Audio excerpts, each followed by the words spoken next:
website redesign,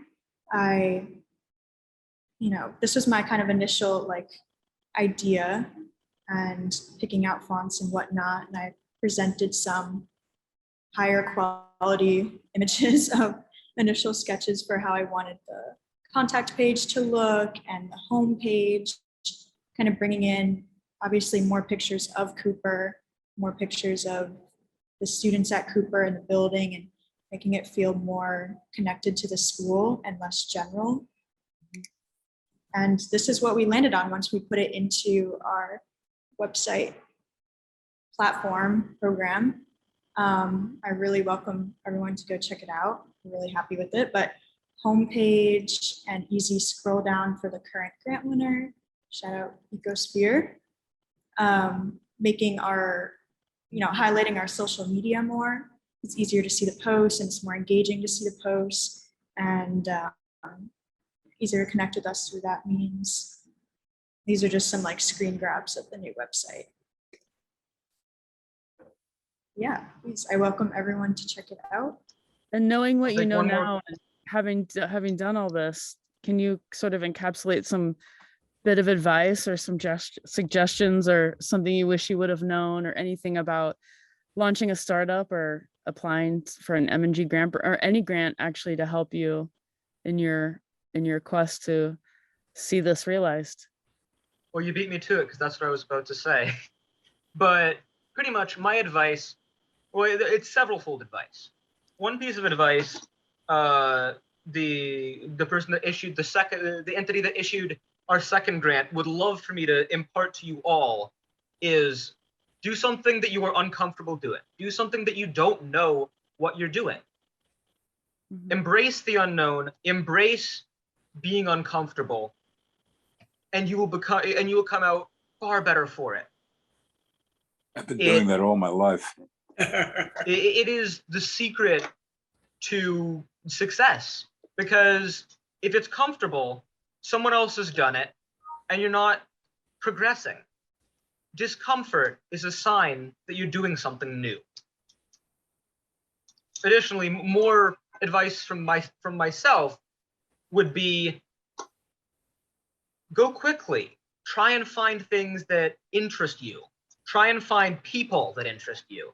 Try and find ideas that seem like you can't do it, but you think you just might be able to, and you will.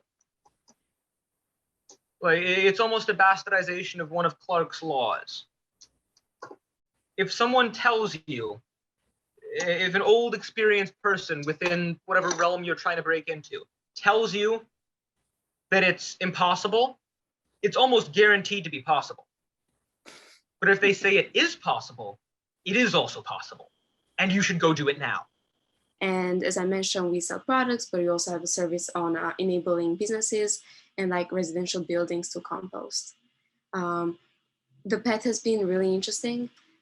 Just until last month, we had a shop in Bryant Park. It was our first pop-up store, and the very first pop-up store, zero waste in the area. And we learned a ton. We are sourcing our products from different wholesalers, and we also make a few of our own products. And that was a great experience being there in person. And that's how, Professor Kim and Claire and other professors came by and actually saw what I've been up to. And then as the spring market in Bryant Park closed, we also had to close our store. And we are now working on opening our flagship store in the Bronx. And we are going to be the very first zero waste store in the Bronx. I think that one thing that I wish I knew myself was that school will be over soon, but just really focusing on where you see yourself long term. And I always saw myself owning my own business. And so I'm glad that I started this a bit later than I wish, but never too late. So I guess that's my piece of advice. I couldn't introduce the project without introducing the team. So I'm Chris Mignano. Yuval Phillipson and Aya Dushai are my co-founders and best friends who couldn't be here today, but definitely couldn't do without them. And then Fred Litt and JP Nachmias are our mentors, and I think Fred's here, who again made it all possible. So we met, Fred and JP through Maroon and Gold, and Maroon and Gold is the reason the three of us came together and actually got to doing something. But regarding next steps, so right now, because we have these shoes, the next steps would be creating more shoes, because shoes are only as good as our customers think they are. So basically what we're doing now with this first pair is the three of us, well, rather Yuval and Anea, because the shoes fit them and they don't fit me, are testing our shoe. And then we'll have more shoes made, make them ourselves because we bought the patterns from the shoemaker as well, but also have her make some more and maybe find a factory that can do a small scale production and get them on as many people's feet as is feasible. Feet as is feasible.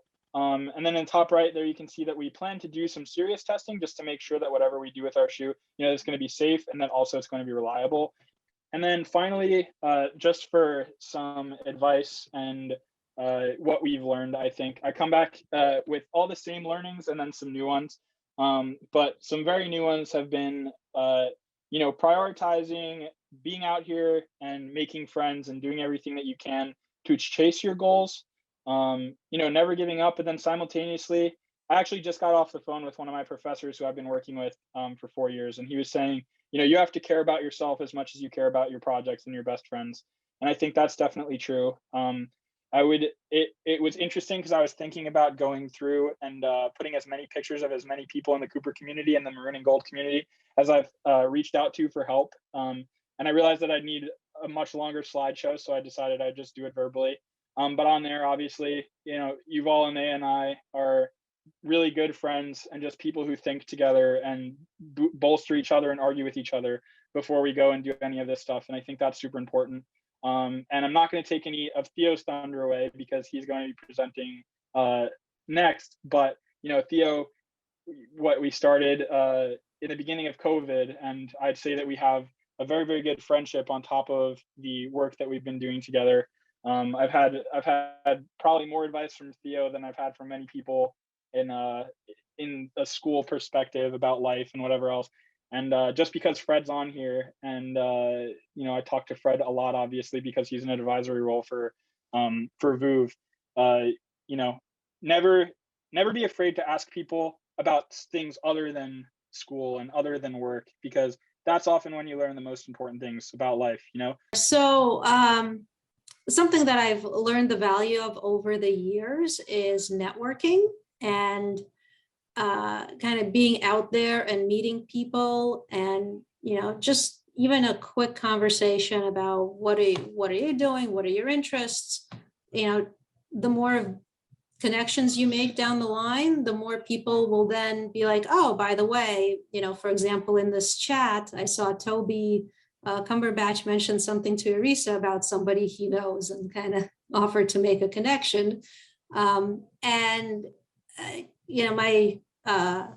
My family came to the US when I was 9. And so weren't raised, they didn't have this culture that networking is okay, that you're not supposed to just rely on your close circle of friends for everything. And so networking was seen as a little bit dirty because you're not actually making friends and deep connections. Why are you chit-chatting with a whole bunch of people? But there's, it's something that you should be doing. And the earlier you start doing it, the more, the bigger your proverbial Rolodex. I know, man. Well, I'm just a sucker for the Rose Auditorium, though. I always will be. Any Cooper stage, whether it's the Great Hall, Rose Auditorium, it always gets me right there, So, but it's still there. It's still our beloved foundation building, and everything is still there. So when we have the opportunity to meet again in person, I'm sure it's going to be an absolute blast.